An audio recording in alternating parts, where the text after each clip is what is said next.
Ушул мен 1953-жылы 19 ноябрда жарыкка келген экенмин. Биздин айыл бекеринен Бейшеке деп аталбаса керек. Бейшекен деген аттан келип чыккан. Мисалы үчүн жайында салкын, кышында жылуу. Кайсы жемиштин түрү болбосо биз ушул тоону аралап жүрүп тапчыбыз. Эми тоого чыкканда ышкыны, сарымсагы, коргоосун, гүлү, мандалагы дей коюңузчу, мындай жер табыш өтө кыйын. Жантай атабыздын кыш тоосу деп аталган. Баатыр чыккан, хан чыккан жерден мен ойлойм көптөгөн кыргыз элине кызмат кылган азамат уулдарыбыз, кыздарыбыз чыккан. Менин атам өзү аябай эмгекчил, өзү ушунчалык боорукер, анан кийин ат чапкан, ат таптаган, ушунчалык шамдагай. Анан эң негизгиси элге караган, жардам берген экен. Ошол Карабулактын эли дагы, Бейшекенин эли дагы жарданып, мен ошон үчүн атамды көрбөй калсам дагы азыркыга чейин атам жөнүндө айтылган жакшы кеп, жакшы сөздөр мени аябагандай сүйүнтөт.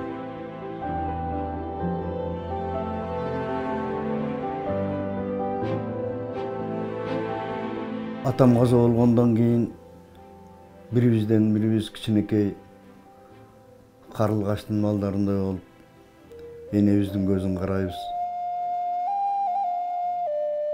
Атасы жок болгондон кийин жетимчиликтин көгөйүн бир топ эле көрдүк.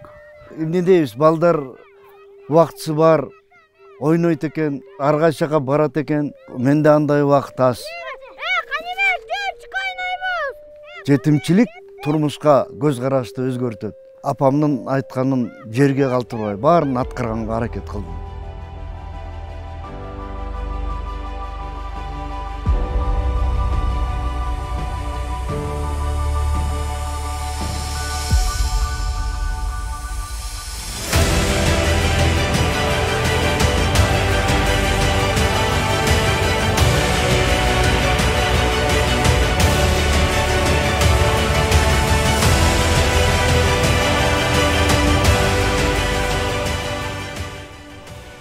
Ушул бизди атасы бар балдардан кем болбосо экен деп колхоздун эмне гана жумушун кылбады.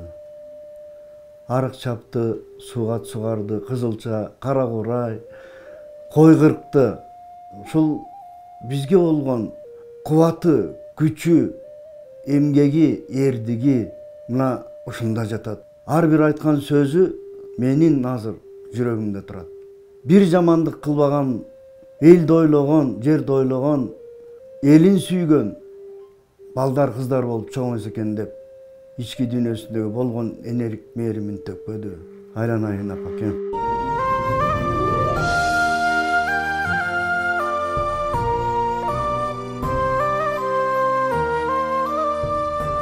Мына биздин билимибизге, биздин киречебизге жол ачкан ушул мектеп. Мен ар дайым сыймыктанам. Агайларымды качан болсо дагы эскерип турам.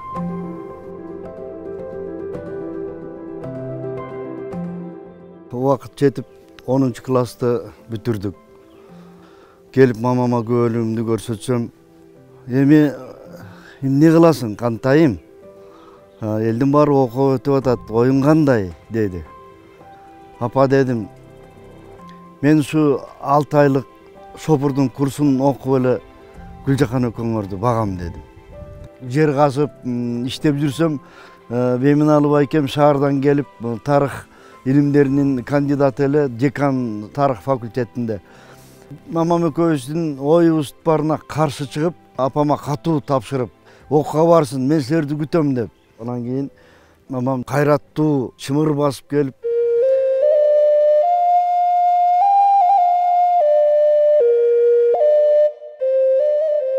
Балам, окууга бар. Айылдагы турмуш бизге көнүмүш. Өзүбүз эле эптейбиз. Акылың бар кантайым. Акыры атаңдын атагын чыгар. Ак батамды беремин, балам.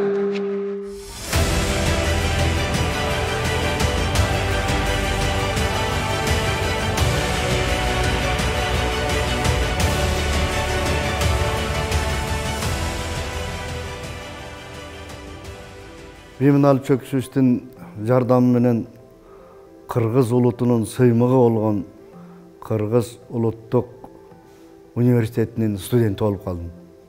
Баары менен аралашып, турмуш сырын акырындан үйрөнө баштадым. Бул турмуштагы эң бактылуу, эң биздин келечегибизге керектүү убактар экен, студенттик күндөр. Мына университетке кирип, тарых факультетинде окуй баштадым. Студенттер көп, факультет көп. Анан ошонун бүт баары тең өзүнө ар бир спорттун түрүн тандап алыш керек экен дагы, анан зачет бериш керек экен. А мен дагы ошолорго окшоп барып, баскетболду тандап алдым дагы, ошо эгер баскетболду көп ойносом, боюм өсөт го деген бир ошондой ойго келдим. Тренировкадан келатсам эле, алдымдан мени менен окуган группалаштарым келип чыгып калды дагы. Жүрөм биз менен барып көрөсүң, биз машыгабыз, оор атлетика менен деп. Дагы Каныбек Боорукин көтөрчү деп калды. Анан мен барып багыны турган 3-4 жолу көтөрүп койдум да, таштап койсом, мага дагы ийниме штанганы илип койду. Аны 5-6 жолу отуруп турдум, анан кийин чыштадым. Ар жактан баарын байкап турганбы, акырын басып келип машыктыруучуга келип колуман кармады да, "Ты откуда? Где учишься?" деп эле мынтип эле сурап калды. Анан кийин мен айттым, что я из ФАКе учусь, первый курс деп ушинтип айтсам эле, "Где ты занимаешься? У кого?" деп эле эметип калса, мен айттым, "Я баскетбол занимаюсь" дедим да, десем күлүп жиберди. "Сен экөөбүзгө баскетбол кайдан? Сен ушу оор атлетика залына келишиң керек. Ты будешь хорошим станистом, ты должен прийти сюда" деп эле ошентип айтып калды дагы, адрестеримдин баарын жазып калды. Мына ошентип Семендович Итке менен жолугуп, мына ошондон тартып ойлоп калдым, бул адам менен чогуу болбосом болбойт экен деп. 1971-жылдын февраль айынан тартып Семендовичтин кол алдында биротоло оор атлетика спорт түрү менен машыга баштадым. 1-2 ай өтпөй эле Кыргызстандын биринчилиги физкультура институтунда болду. Ошол биринчиликте атаандаштарымды биринчи жолу чыгып, ошол жерден баарын жеңдим. 1971-жылы 2-нчи разрядта олтурдум. 1972-жылы 1-нчи разрядта олтурдум. 1974-жылы спорттун чебери болдум. Ал эми 1975-жылы СССРдын жаштар арасында биринчилигин Кострома шаарында утуп келдим. СССРдын чемпиону болдум. Жаштар арасында. ЦС Буревестниктин курама командасына кирдим. 1976-жылы университетти бүтүп диплом алдым. Ошол кезде Семен Давыдович, сен келечегиң алдыда, сен ушу оор атлетиканы таштабашың керек. Давид Ригерт, Алексеевтерден кем болбойсуң. Ушул оор атлетиканын туу чокусуна жетебиз деген кептерди айтты.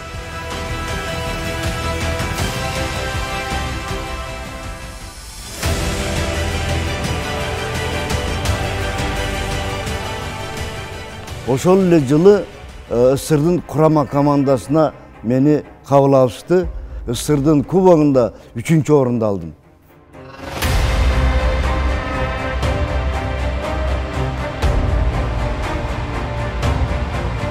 Бир 1978 жыл Семендович экөөбүз үчүн аябагандай эмгектене турган, алдыга чоң максаттарды кое турган жылдардын бири болду. Анткени Олимпиада оюндары Москва шаарында өтөөрү белгилүү болду. Ар бир курама команданын мүчөсү ошол Олимпиаданы көздөй аттанды.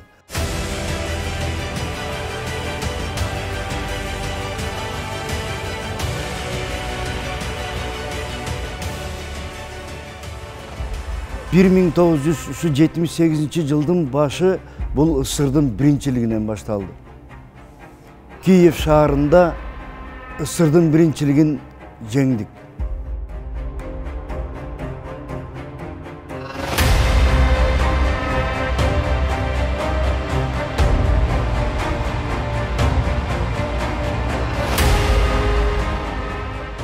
Гавержав шаарына, Чехословакия даярданыш керек болду.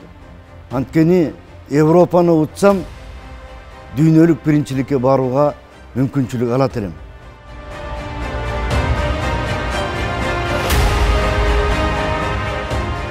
Гавержав шаарында дагы мен биринчи орунду алып, Европа чемпионат алдым. Курама команда дүйнөлүк биринчиликке даярдана баштады. Ошол эле жылы Американын Геттисберг шаарында дүйнөлүк биринчилик болмок. Мага экинчи, үчүнчү орунду алып берсең жетиштүү деген сөздү айтышты.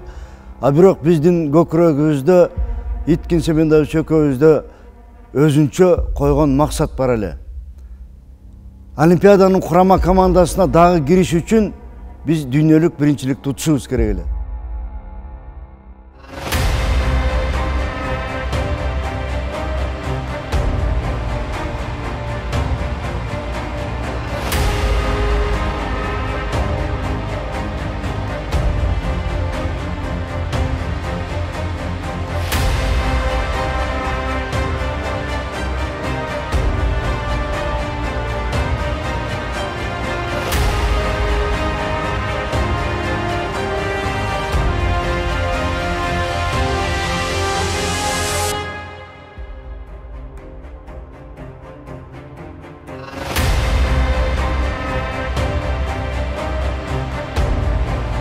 Америкада дагы мен биринчи орунду алдым.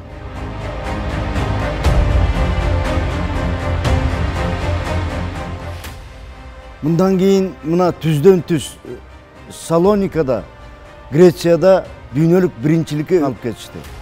Эми аякта венгрлер, кытайлар, япондор бардыгы тең келет да. Греция мен үчүн ушунчалык оордукка турду. Грециядан дүйнөлүк биринчиликтен жеңилсем, анда Олимпиада менен биротоло коштошууга туура келмек.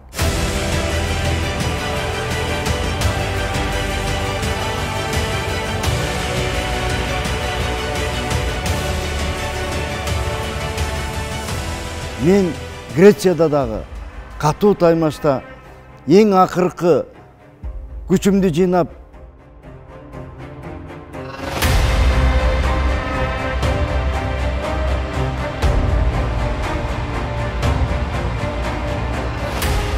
137,5 килограммды көтөрүп, дагы дүйнөлүк биринчиликти жеңгенге жетиштим.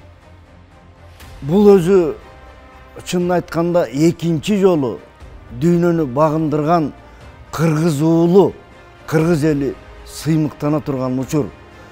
Бизде улуу адам Аркадий Воробьев деген келип далманча железный кыргыз деп 3 жолу кайталап айтып бетимден өптү.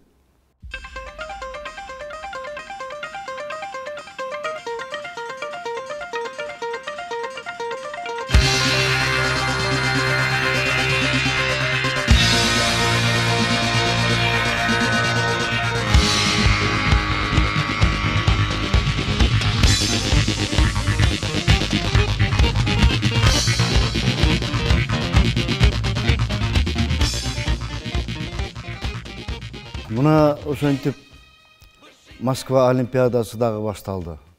Кыргыз эли да кандай толкунданып турса, мен да ошончолук толкунданып, көз чаптырып турдум. Семендович өзү, Калбек, давай то, что мы всегда делали, давай сядем деп отуруп өзү алаканын жайды. Анан ошондо мен элдин күткөнүн Алла Таалам колдоп, алтын медаль алсам экен, омейин деп биз экөөбүз бата бердик дагы. Сумкаларды алып алып, эшикке чыгып, автобуска отурдук. Оор жүк, өзгөчө кыйынчылык зом темир эмес. Оор жүк бул мага коюлган алдыга алтын медаль алыш керек деген милдетин аткарыш.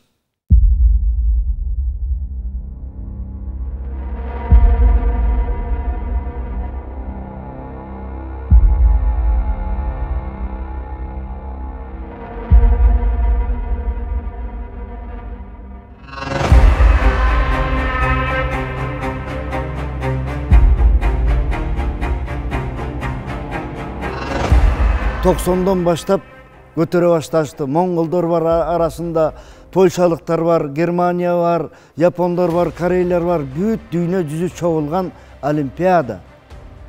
Men birinci Pamoska 102'ni çıkıp götürdüm.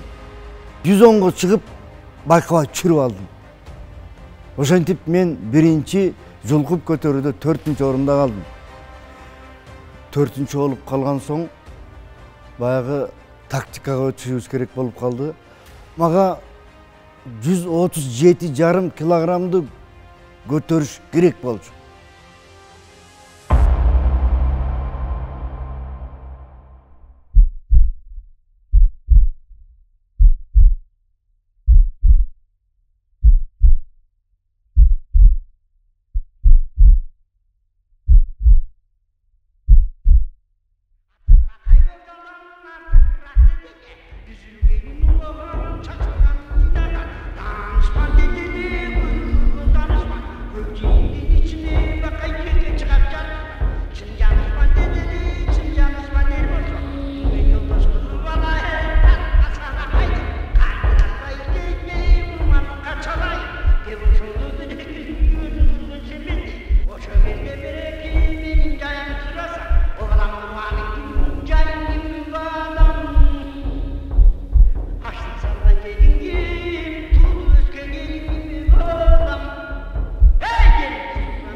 ...137,5 kilogramды көтөргөндө men аларды кууп жетип, анан салмагым боюнча алардан биринчи орунга чыкканым бул бардыгыбыз үчүн аябагандай кубаныч болду. Пьедесталга чыгып, Советтер Союзунун гимни ойноп атканда көзүмөн жаш чыгып кетти.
Olimpiyada бүттү.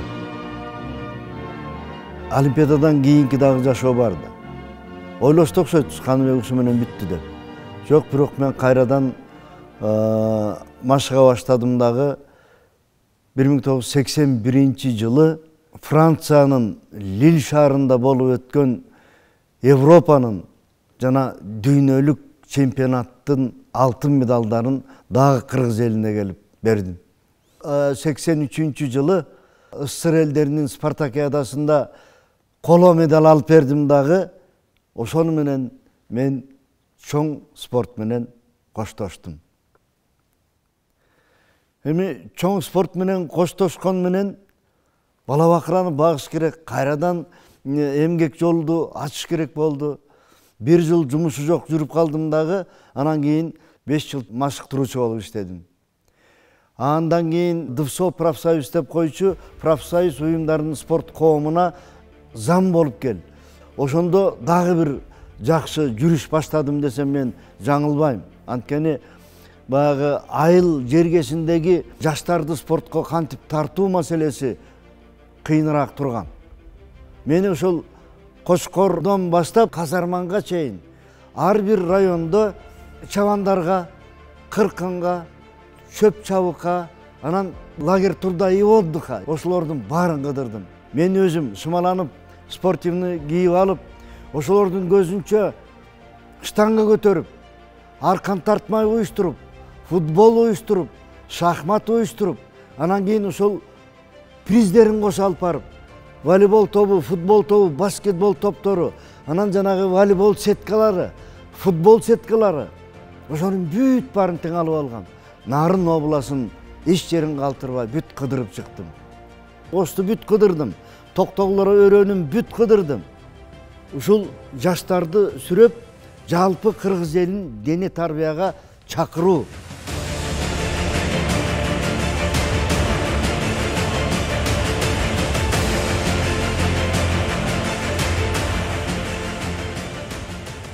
Ошентип мени Кыргыз Республикасынын президентинин кабинетине чакырып атат деп калышты. Анан кийин мен киргенде эле колумдан кармап, кандай Каныбек Усманович, жакшы турасыңбы? Каныбек Усманович, сизге аябагандай чоң ойнуңузга иш салганын турабыз. Сизди эл билет, эл жакшы көрөт. Спорт комитетти жетектеп берсин деп сизге сунуштап атабыз. Анан ошентип 91-жылы 12 февралда Кыргыз Республикасынын дене тарбия жана спорт комитетине төрагалыкка деп дайындалат деп туруп өзүнүн колун койду. Баягы өзүң Советтер Союзунун наамын коргоп, кыргыз элинин намысын коргоп, помостко чыгып аткан кандай кыйынчылык болсо, мына ушул жаңы иш мен үчүн андан да аябагандай чоң кыйынчылыктарды туудурду. Бирок эми кыйынчылык деп отура берсек, ал болбойт. Ошон үчүн кыргыз элинде айткан, жоктон барды чыгаргыла деген. Жок деп айтпагыла деген. Жок десеңер жоголосуңар. Андан көрө шымаланып алып туруп, колдон келген ишти эл үчүн жазагыла деп мына бизге ушундай деген тапшырма коюлган да.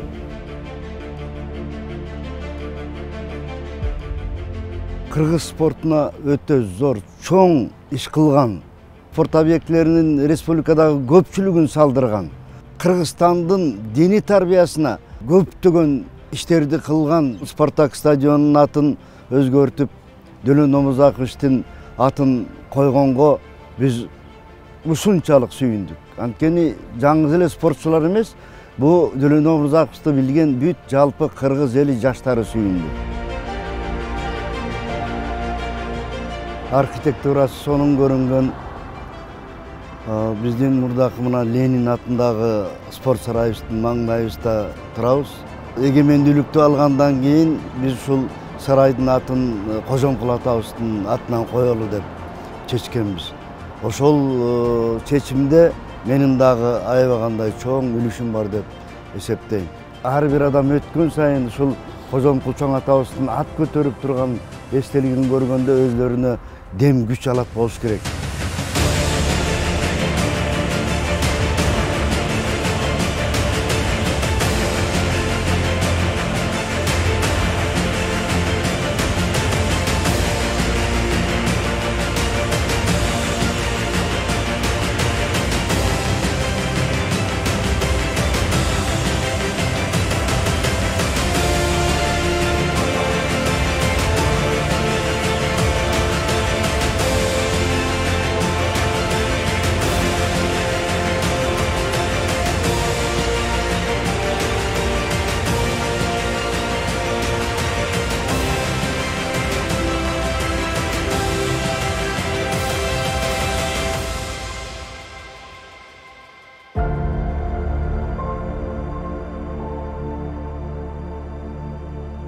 Жараткандын буйругу менен мага ушул çoğun sport жашоомдо туш келсе керек.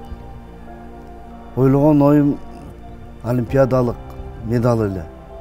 СССРдин биринчилигин дагы, Европаны дагы, дүйнөнү дагы, олимпиадалык оюндарды дагы жеңдим. Өзүмдүн тырышчагым, маңдай терим